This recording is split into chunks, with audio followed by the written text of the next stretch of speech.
Au Seigneur soit la gloire. Soyez bénis. Nous allons prendre notre passage de méditation dans Éphésiens chapitre 1, verset 3. Alors nous lisons. Béni soit Dieu, le Père de notre Seigneur Jésus-Christ, qui nous a bénis de toutes sortes de bénédictions spirituelles dans les lieux célestes en Christ.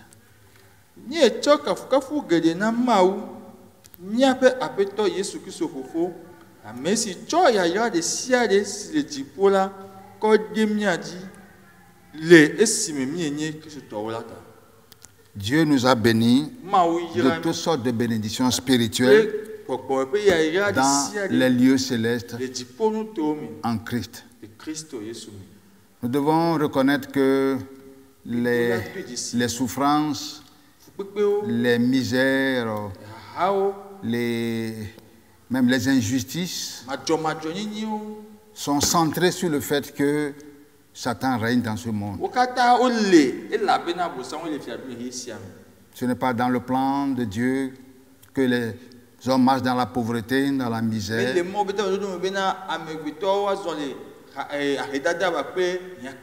La souffrance des hommes peut être due au fait que certains hommes sont méchants. Mais derrière tout ça, il y a quelqu'un, un esprit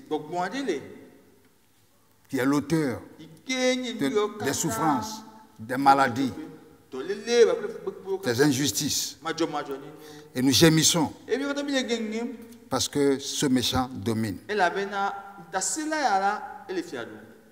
La malédiction est centrée sur le fait que Satan est le Dieu de ce siècle. Mais de l'autre côté, toutes les bénédictions qu'on peut avoir, toutes les bénédictions sont centrées sur le fait que Jésus est votre Seigneur. Toutes les bénédictions sont centrées sur le fait que Jésus est Seigneur. Et dit, béni soit Dieu, le Père de notre Seigneur Jésus-Christ, qui nous a bénis de toutes sortes de bénédictions, toutes sortes de bénédictions spirituelles.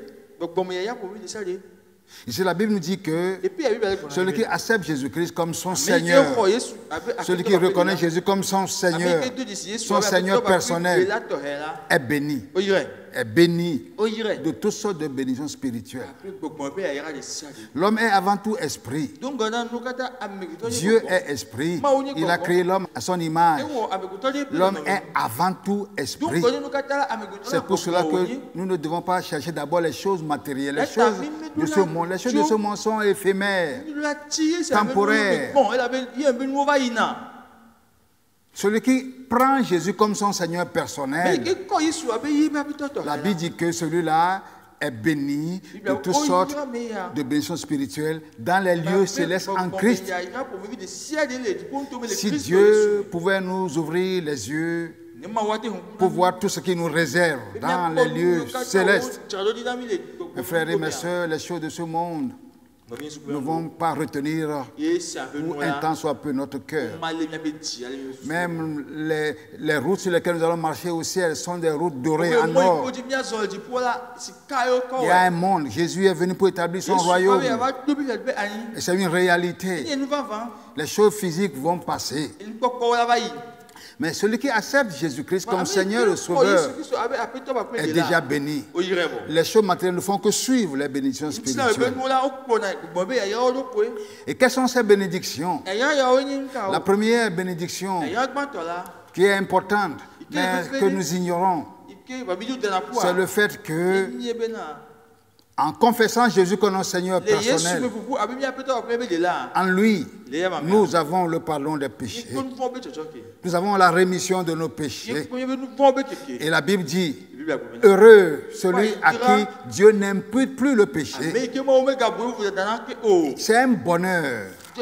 Lisons un tout petit peu cela dans Romains chapitre 4. Romains chapitre 4, versets 7 et 8. Là, il est écrit, heureux ceux dont les iniquités sont pardonnées et dont les péchés sont couverts.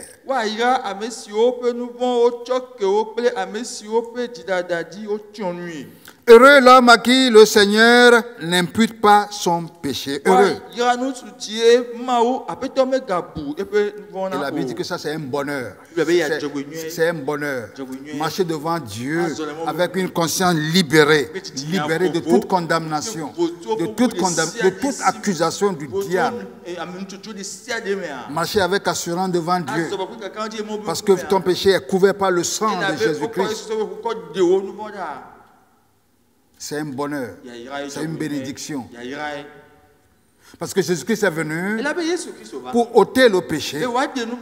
Quand nous confessons sa seigneurie, nos péchés sont ôtés. Et si nous sommes en Christ, la Bible dit que celui qui est en Christ, si quelqu'un est en Christ, il est devenu une nouvelle création. Les choses anciennes sont passées. Par quelle puissance? Par la puissance dans le sang de l'agneau qui nous purifie. Il est venu pour ôter le péché et pour détruire les œuvres du diable. Voyez-vous? Et Dieu veut que nous ayons la victoire sur le péché maintenant. Parce que Jésus est notre Seigneur. C'est pour cela que Dieu a dit, je vous écris, petits enfants, afin que vous ne péchiez point. Et puis il a mis un point. Mais nous connaissons. Mais il a dit, mais si quelqu'un tombe dans le péché, nous avons un avocat. Il est lui-même la victime expiatoire pour nos péchés. Mais si tu es encore dominé par le péché, ça veut dire que tu es encore esclave. Tu es encore esclave. Celui qui tombe dans le péché n'est pas forcément pécheur de nature. Mais il revient, il confesse et il a le pardon et il continue sa marche. Mais celui qui est esclave, même si on lui pardonne aujourd'hui, demain il va faire la même chose. Après demain il va faire la même chose parce qu'il est esclave.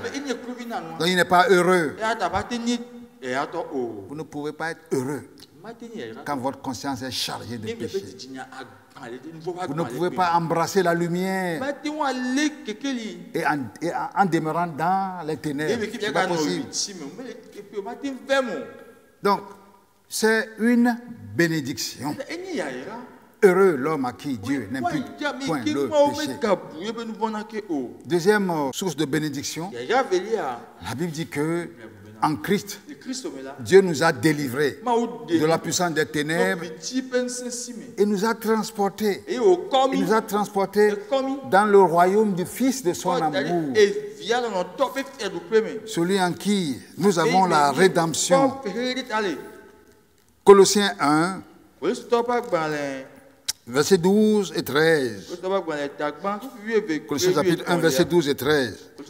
Rendez grâce au Père qui vous a rendu capable d'avoir part à l'héritage des saints dans la lumière.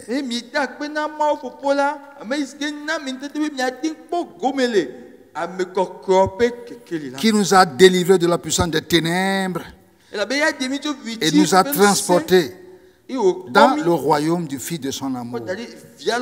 Si tu es en Christ, Dieu te voit dans le royaume de Jésus-Christ. Le royaume de Christ commence maintenant. Mais dans la vie de ceux qui se soumettent à sa seigneurie. Nous sommes délivrés de la puissance des ténèbres.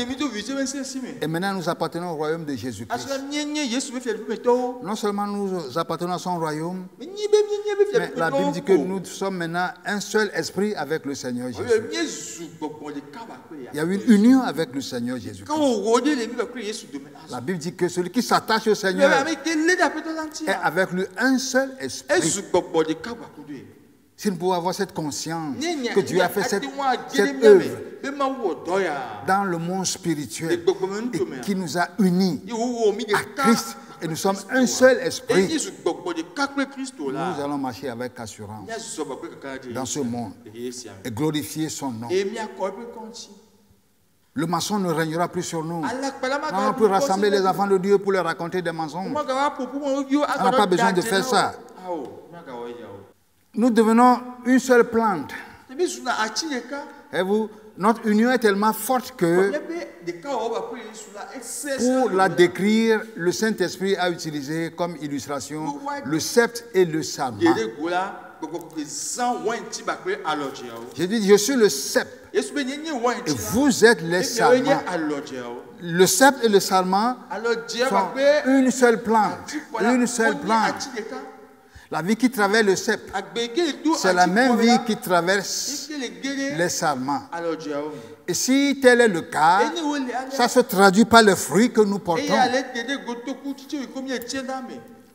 Et vous, quand nous sommes connectés à Christ, en réalité, nous sommes connectés à la source de bénédiction. À la source de bénédiction. Toutes sortes de bénédictions. Mais ces choses ne vont pas se manifester dans la chair sans la prière. Aussi longtemps que nous serons dans ce monde, Dieu ne va jamais nous donner quelque chose sans la prière. Sans la prière. Dans Jean chapitre 15, le Seigneur Jésus nous instruit par rapport à ça. C'est une révélation. Verset 7e, il a dit, « Si vous demeurez en moi et que mes paroles demeurent en vous, demandez ce que vous voudrez et cela vous sera accordé. »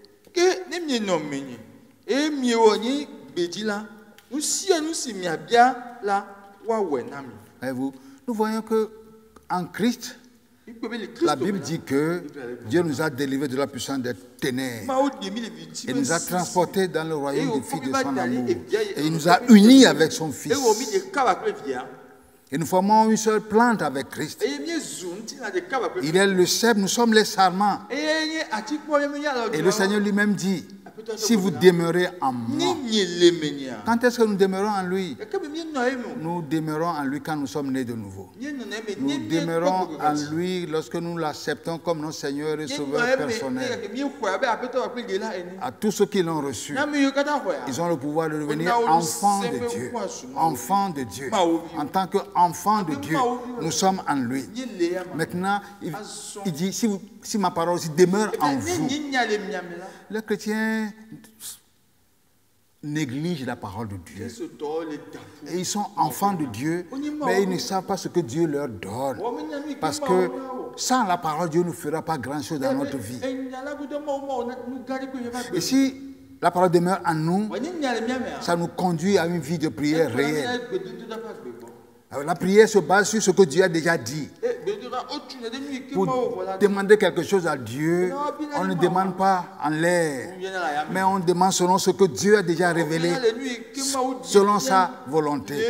Et Jésus dit, si vous demeurez en moi et que mes paroles aussi demeurent en vous, alors demandez. Puisque nous sommes déjà connectés à la source de bénédiction. Jésus lui-même est la source. C'est en lui que Dieu nous a bénis de toutes sortes de bénédictions. Toutes sortes de bénédictions. Tout ce que Dieu veut nous donner dans ce monde, en tant qu'enfant de Dieu, se trouve en Christ. Et Dieu lui-même nous a connectés à Christ. Il nous appartient maintenant de collaborer avec Christ.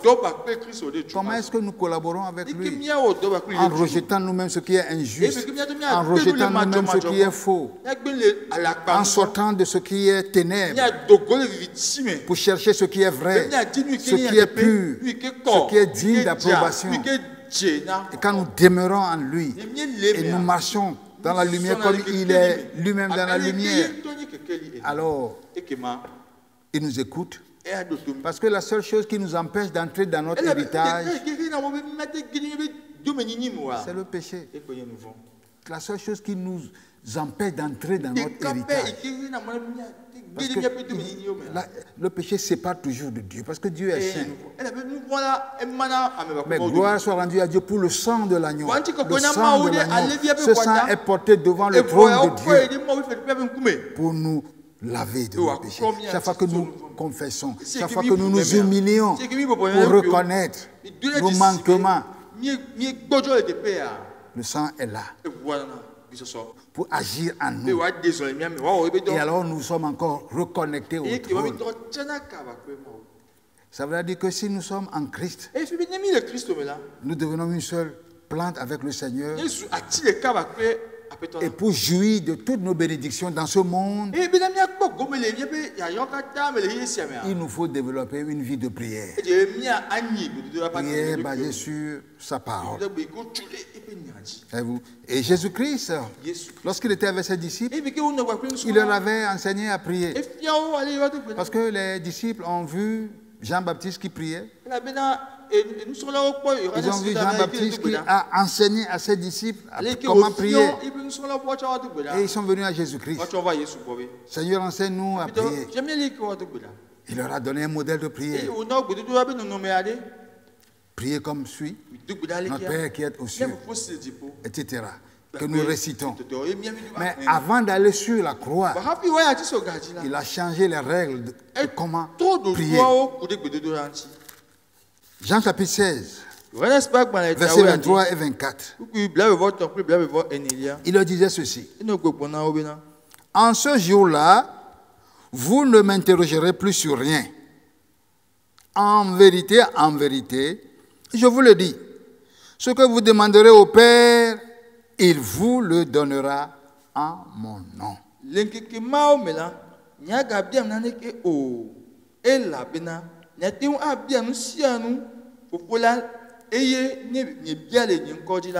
leur avait d'abord appris à prier comme des Juifs. Maintenant, il leur apprend à prier dans son nom. Tous ceux qui sont nés de nouveau doivent prier, adresser leur prière au Père, mais dans le nom de Jésus. Parce que c'est en lui que Dieu nous a bénis de toutes sortes de bénédictions spirituelles. Verset 24e, il dit, jusqu'à présent, vous n'avez rien demandé en mon nom. Demandez et vous recevrez, afin que votre joie soit parfaite.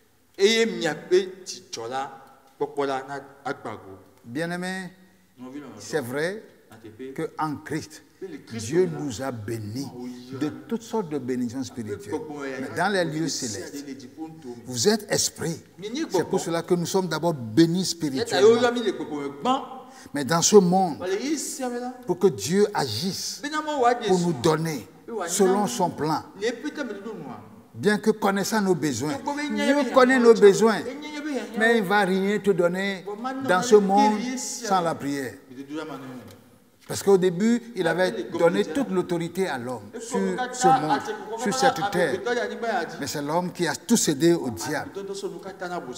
Et quand Jésus-Christ est venu, Satan lui a montré les royaumes de ce monde avec leur richesse. Et il a osé dire à Jésus, si tu peux te prosterner un tout petit peu, je vais te donner toutes ces choses. Et Jésus n'a pas contesté. Jésus n'a pas contesté. Bien qu'il est le créateur de tout, c'est lui qui a tout créé. Mais il est revenu pour tout restaurer. Et c'est en lui que nous devenons enfants de Dieu. Et c'est en lui que nous sommes bénis. Et c'est dans son nom que nous adressons au Père. Nous adressons nos besoins au Père. Et tout ce que vous demanderez au Père, il vous le donnera en mon nom. En mon nom.